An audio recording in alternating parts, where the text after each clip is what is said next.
Oh, sorry. Sorry. It was Sorry. English. English people. I'd just like to introduce Mr. Smith. He lives in Manhattan today, and he's here today for Veterans Day. We're very happy to have him.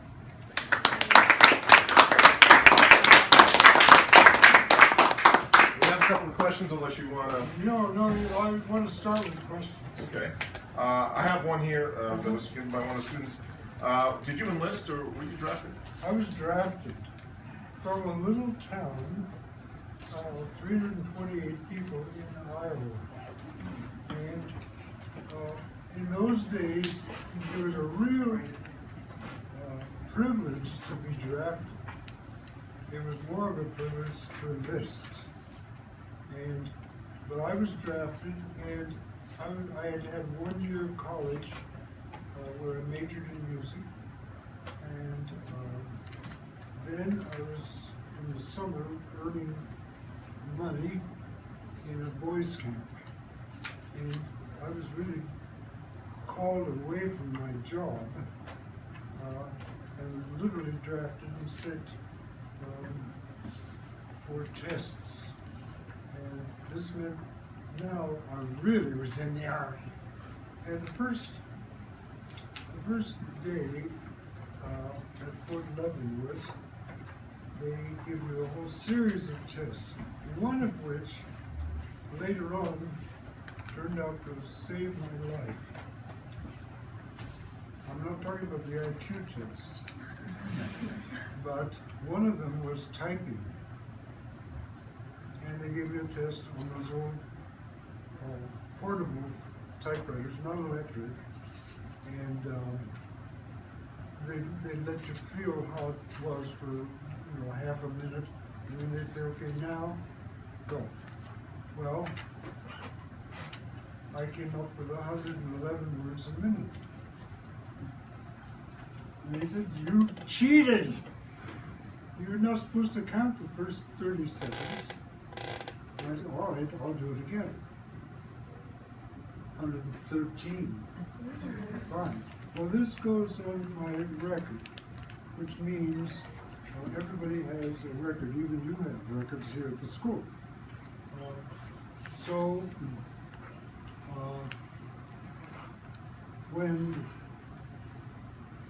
When I was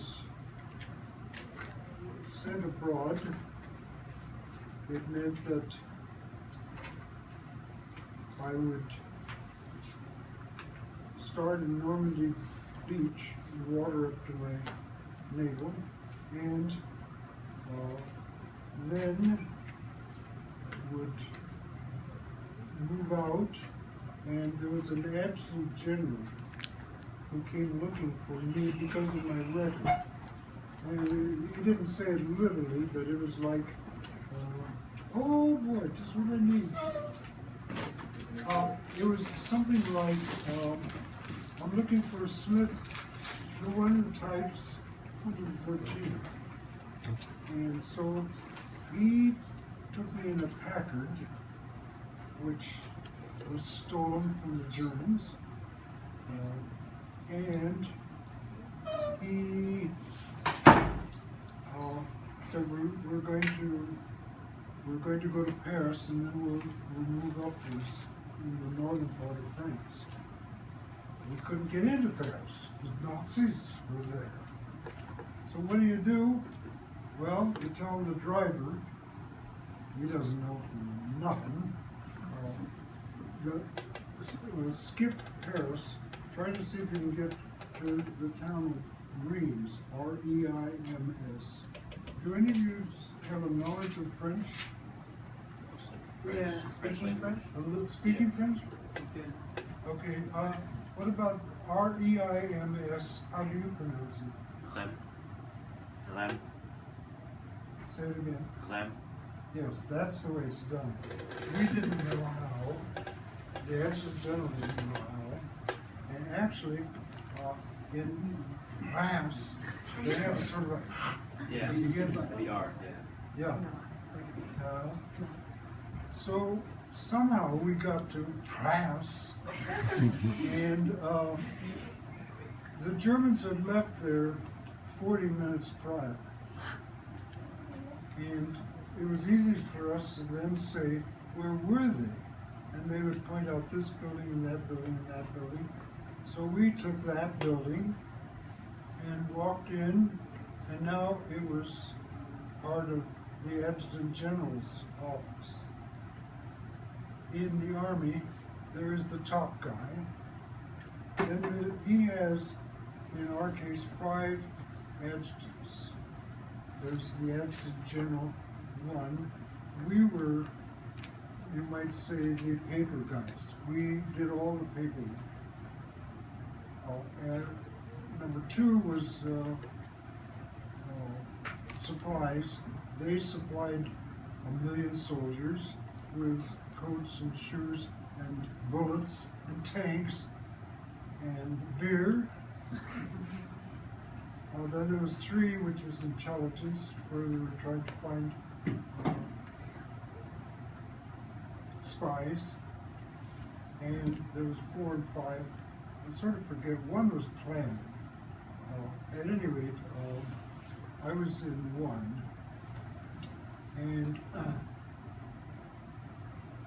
so if you do get drafted, or if you ever enlist, and I hope you don't have to, I'm a complete pacifist now. Try to be the chief clerk of the #1. Now, we combined all these little headquarters into a place called the Little Red School. And the Little Red School was something like, this school means not little at all. And just as I came from across the aisle to another teacher's class over to here, in Reams, Mass, at that headquarters, General Eisenhower was maybe 4 or 5 doors that away, and 4 or 5 doors that away was where the surrender was signed. I was in the middle. I went back 50 years later. Guess what my room was today? Boys' latrine.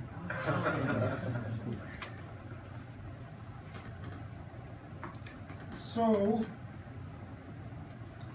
I think we should turn to the books. Oh. Yeah. No, that's not it. Where's the 3 books? Yellow books?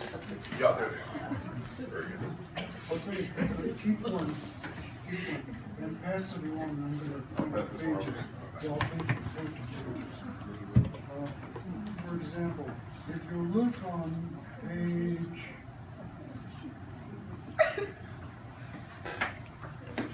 107. 107. 107, and then pass it along. Well, I'll show you from a distance. I was in post, and it was my job to make sure everybody got mail the next day. If you didn't get mail, there were people back home who would write to a soldier. So if you didn't get mail, we would make sure you got mail. It was the best thing for morale. You get a letter from a girlfriend, from your wife, your mother, whoever. But now let's look on.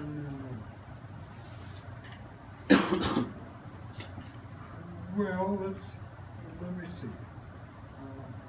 Let's look on page. Don't look on page 40, 39, 38, or 37. But I'll give you this. Could you even guess what it is? If I tell you it's a pissoir, you can guess what maybe it was used for. And before that, here's a picture. My favorite picture during the war, where I was sent to build a base post office.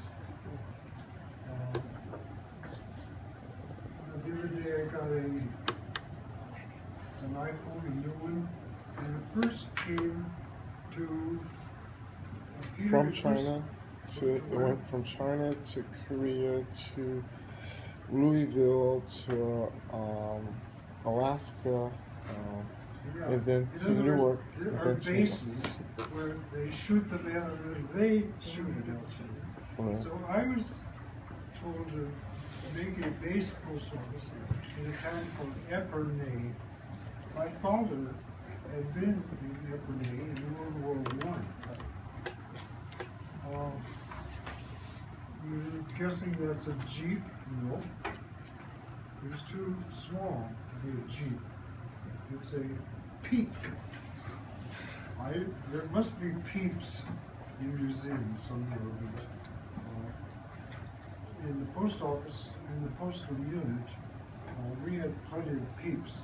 So I could just order a Peep and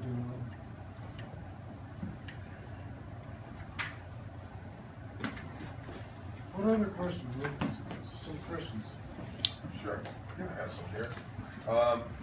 Did you, as a position as a clerk, did you ever see any confidential information?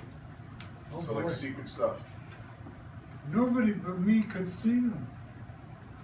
In other words, that's why I was a chief clerk. Now we had, in my office, we had 10 males and 10 females. The women were in the Women's Army Corps. They were called WACs, W-A-C. But none of them could see the top secret or even the confidential. So if you look on page, there's the example. Here.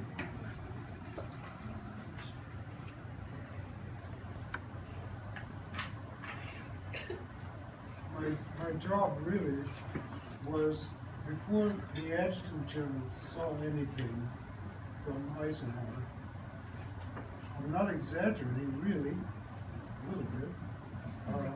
If it was in writing, it would come to me and I would initial in the bottom. And he wasn't supposed to read anything unless I had initialed. Let's see if I can find that. I have to find the page.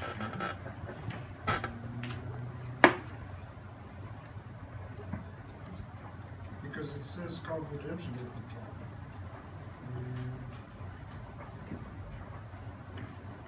Oh boy. This is a book you don't read from page 1 to the end. You skip around to the pictures.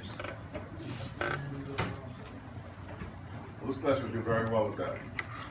well, here, for example, is where the surrender was signed. It's easy to find it on the web also, but most people don't know who sat there and where did Eisenhower sit or stand. And of interest is the person who was going to sit there made it because I got a chauffeur to have him be picked up at the airport and brought in so he could sit there. Hitler was dead. Somebody was chosen to replace Hitler, and the person who replaced Hitler was General Jol, J-O-G-L. And at the center, or the dormitory where the soldiers stayed, I was the one who chose the chauffeur to pick up General Jol. And I said, is that with special entertainment? He said, Bing Crosby is visiting, you know? No, he says, I think he's a young man. Oh. But it turned out he was German Nazi general. let's see, I'm almost up to, oh, here it is. On page 110, you can see it here. At the top, you can see confidential. Oh, so you have Confidential, way at the top. But way at the bottom, or way down at the bottom, there are the initials WASM. So we had in baskets and out baskets. It was like a corporation almost. And so this would mean that in the in basket would come something confidential. I would initial it, put it in the out basket, and when the AG was ready to read it, then he would take it out. Or he might see that there's 7, he might choose this and this first. So I had a very important job,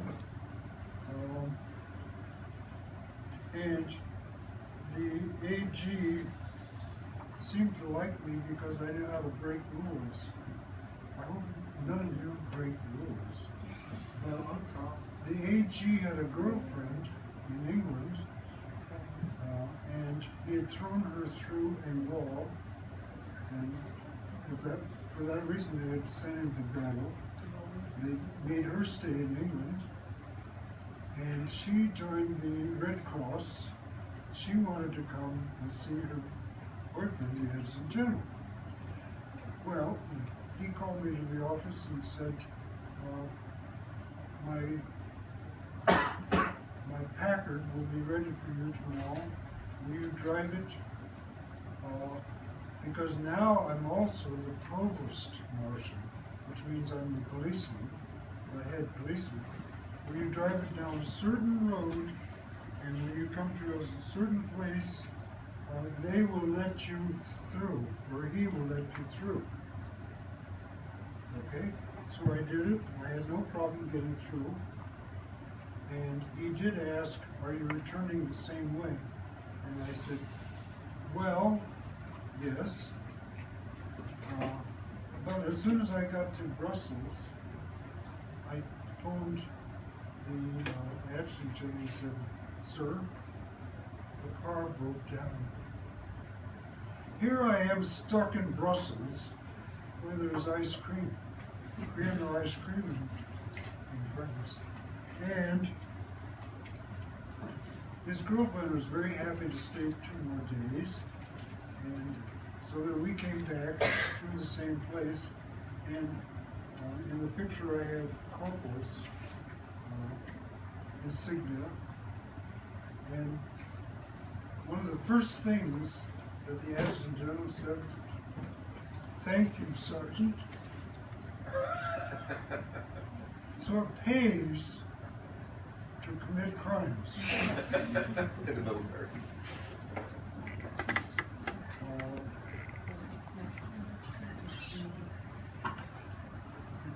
I didn't tell you about being adopted. I guess not. But my parents sent me my uniform, or my suit from Iowa, and through the post office, and I was easily able to receive it, and I put it on and stood in the back of the Reims Cathedral.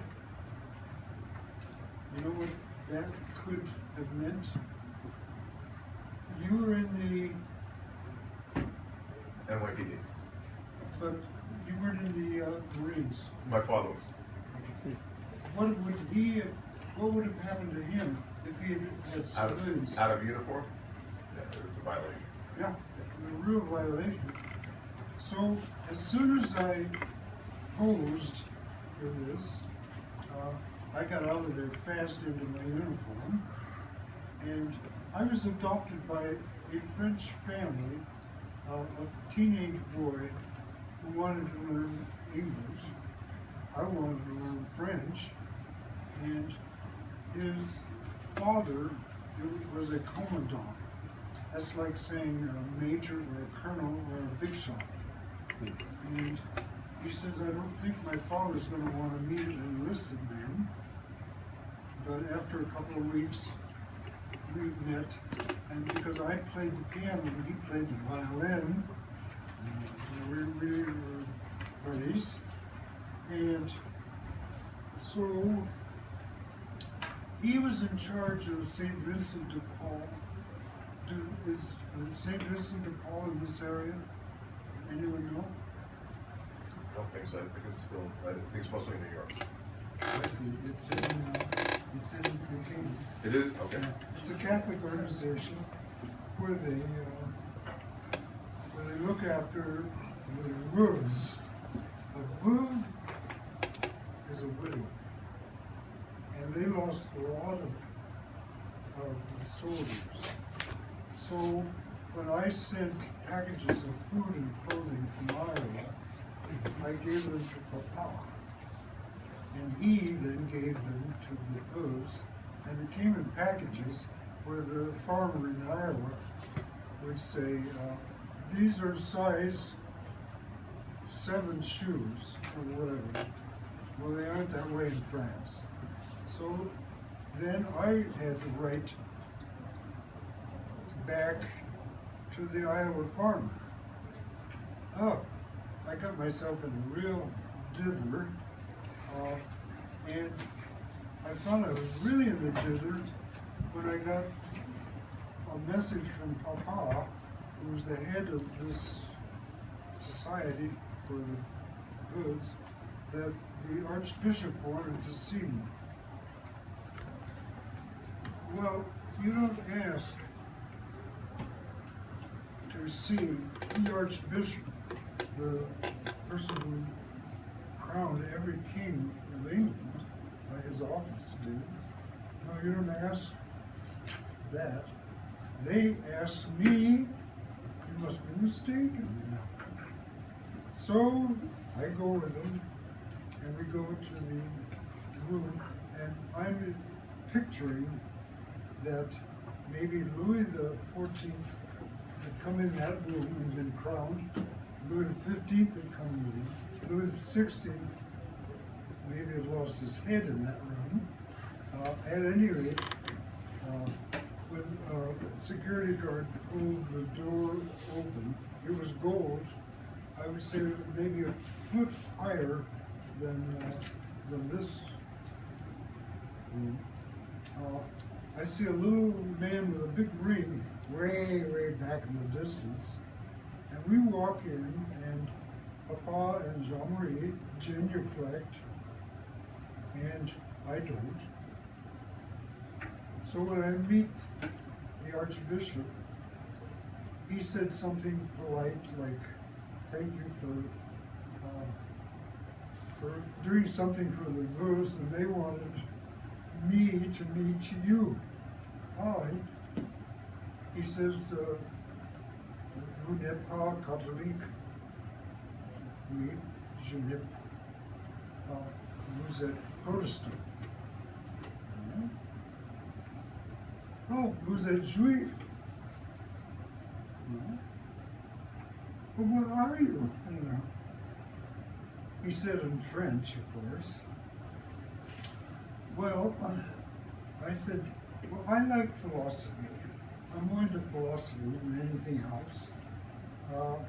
But I like Voltaire. Oh, that's the worst thing I could have said, because Voltaire was anti-Catholic. And he even helped write some of the Masonic Lodge material, which is a non-Catholic group, unless you're in certain countries. In Costa Rica, you could be a Catholic and a Mason. But, so the Archbishop and I, we sort of smiled at each other because he knew that I didn't mean to be a smart ass. I don't think anyone would use that word. But the Reims Cathedral was not damaged in World War I. Well, it was damaged a little, let me put it that way. But not in World War II at all. So. More questions? Sure. Did you, you said you worked for General Eisenhower. Did you get to meet him, and what type of person was he? He was 5 doors this way. Surrender was 5 doors this way. I never saw him. Well, maybe I saw, but you know, it's like you see somebody walking down the hall. But because I was in the Army 3.5 years, I had 3.5 years of free education. So I chose Columbia University. Guess who was the president of Columbia? General Eisenhower. No, President Eisenhower. And he's the one who handed me my sheepskin, where I majored, by the way, in American literature. And then later, of course, he became my president. You said you worked for the Adjutant General. Who was that? That was, his name was Floyd W. Brown. Because he was a busy person, and it's almost like saying he was the head of the corporation, our little section of it. Right. He would just put things in the outbasket, and I would sign Floyd W. Brown. There came a point where somebody questioned his signature. And he laughed and took me in and said, "This is my other Floyd W. Brown." He didn't, as I mentioned, he liked me because I broke rules. One of my jobs, he had an office like this, and in the top drawer, you probably have pens and pencils. Yeah. What he had were insignia. There was lieutenant colonel, colonels, majors, first lieutenants, second lieutenants, that kind of thing. And we'll say that lieutenant colonel came in and got talked down. He had done something which wasn't fast and quick and simple and easy and efficient. And he'd say to the officer, "Any other questions?" "No." "That's all, Major." He'd reach in, give him the new insignia. In war, especially if you're in Supreme Headquarters, nobody monkeys around. It's got to be done, and it's got to be done now. So I think I've become a little bit that way myself even today. And I pick on Peter, my techie. You mentioned you had some contact with the OSS, the Office of Strategic Services, which is the forerunner of the CIA. Is that correct? Because I worked as a company clerk and then worked as a battalion clerk. I was kicked upstairs to become in the counterintelligence. Counterintelligence preceded all that. Okay. Now, could I tell anyone? No. You're my best friend? I can't tell you. But there's a man in Company A, his name is Kurt Hoffman. He might be a spy. So I go in, when Kurt Hoffman is out training, I go into the dormitory and see his foot locker, and somehow I get into the foot locker. Nobody's there. I'm the only one. I'm the spy. I'm the spy. And I open it and I see, oh, here are papers from Germany. He is on a ship that went to Argentina. And I scribble all this down and put it all back, making sure that exactly the same place, he wouldn't be suspicious. And at the bar, at the PX, or the place where we could get drinks, I joked with Kurt, and in jest, I hit him in the stomach. And he went, "Ach!" Now that's just what I didn't expect. If I hit you in the stomach, what are you going to sound like? No, I'm not going to. Don't we usually say oof or something like that? Oof. And so I then wrote this down, put it in an envelope, addressed it to a certain post office box in Louisville. That's the way that's pronounced, Louisville, Kentucky. And I had it mailed. To this day, I don't know, two things. I don't know if they found that he was, yes, a spy, and they chopped his head off, or whatever they do. Or, if they were checking on me, could they trust me? I had stolen out of somebody's foot locker. Maybe he was a plant. And I had dutifully reported this to where I was told to report it. Now, which was which? I still to this day don't know. If you Google Kurt Hoffman, there are lots of them.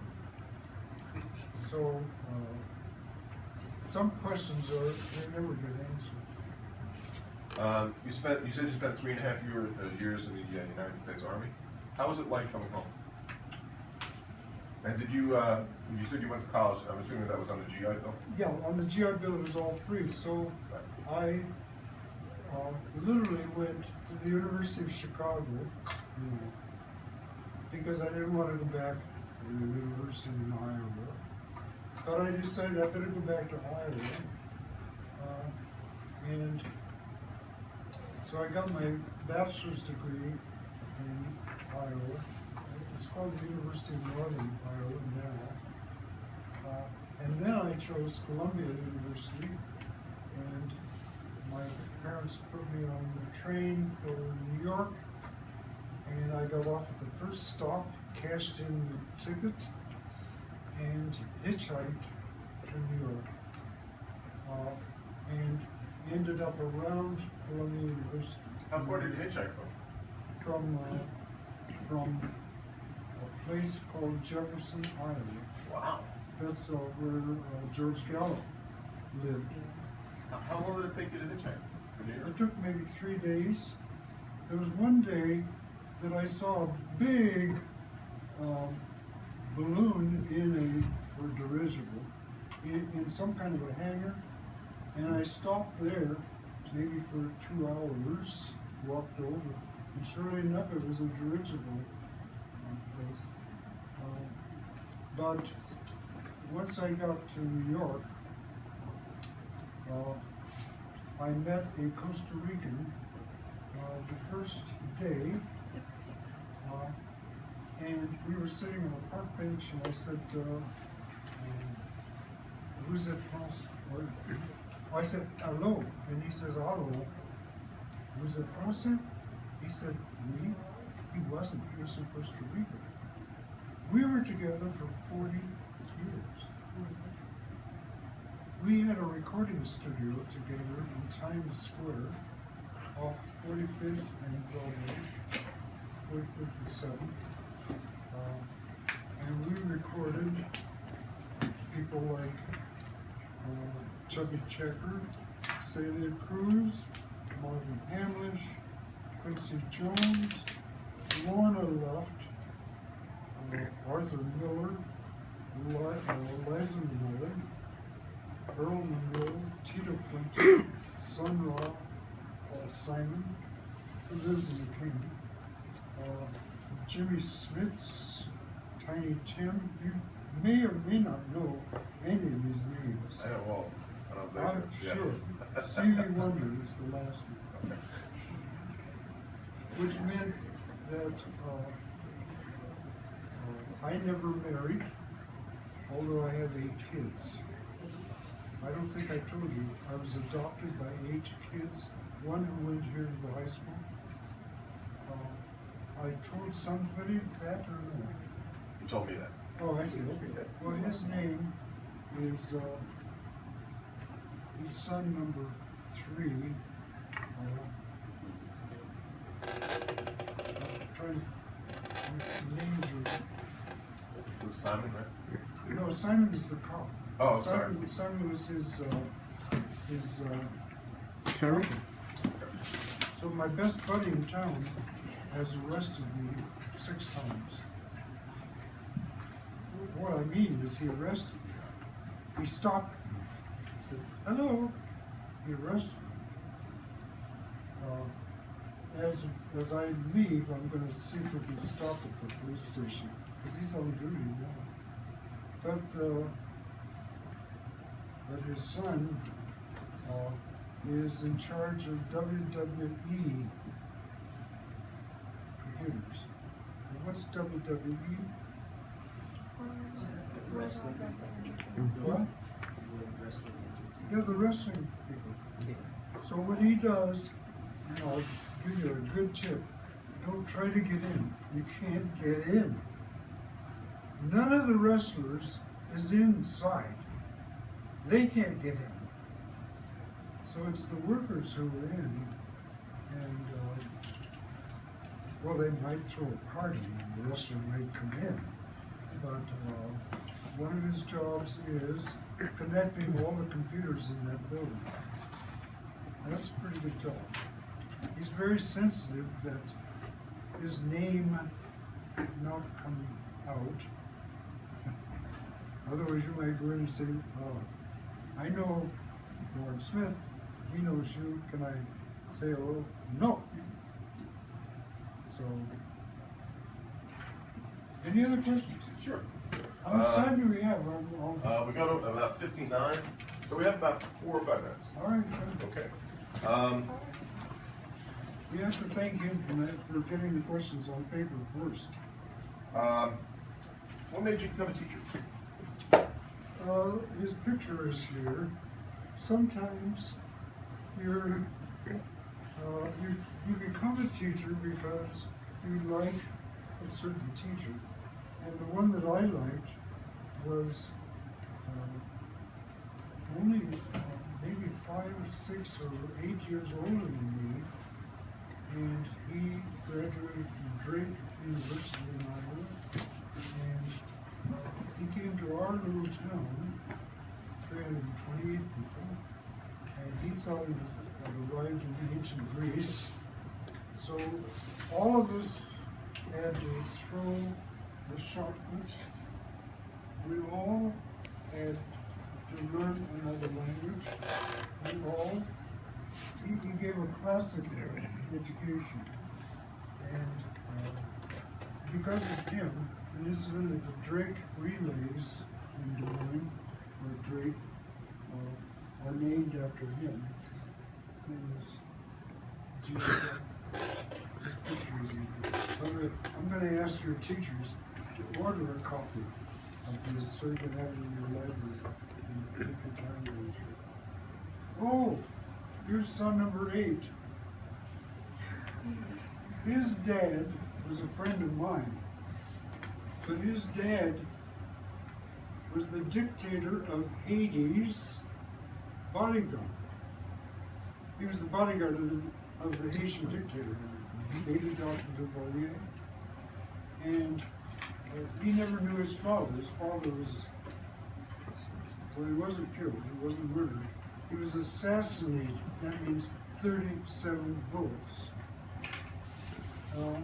So he never knew his father, and he adopted me, and he's a model in Oakland, California. Now, he has a year and a half of art, and that's his father. I met his father because I was standing where I wasn't supposed to in Port-au-Prince, and I was standing in grass. the people were on the other side, and we were waiting for a parade. And I was standing on the grass, and I see this boy's father, and he comes up to me with a carbine, and he says, "Halt!" Right between my eyes. This was after I'd been in the army. Nobody did that. And we had trouble conversing, and finally he said, "You're German from where?" I said, "No, I'm from New York." "Why did you come to Haiti?" "Well, I know one of my friends wrote a song called Merci Bon Dieu, meaning thank you God. And so because of him, I came here, and so then he put the carbine down, and I said, "You want to go have beer?" He said, "Oh no, I sleep in the palace."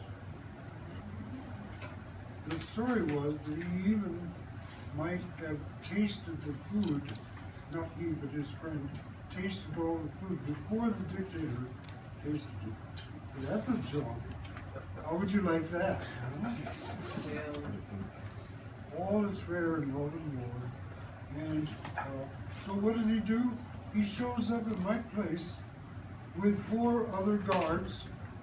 They knock on the door, and the manager of this little hotel where I was staying almost had a heart attack.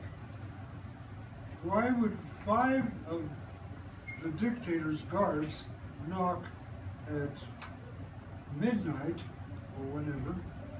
And I said, "Oh, come on in." And I ordered beer and whiskey and whatever they wanted. We had a party. Nobody would believe if I hadn't taken the picture. So. Were these the 2 Tamakus? Was that their name? Well, yes, those are the bad guys. Oh, okay. I think my friend was not one of them. But when he resigned from the army, being advised at any rate, he was murdered because he knew where the ammunition was stored. I gotta thank this guy for getting me here. Thank you.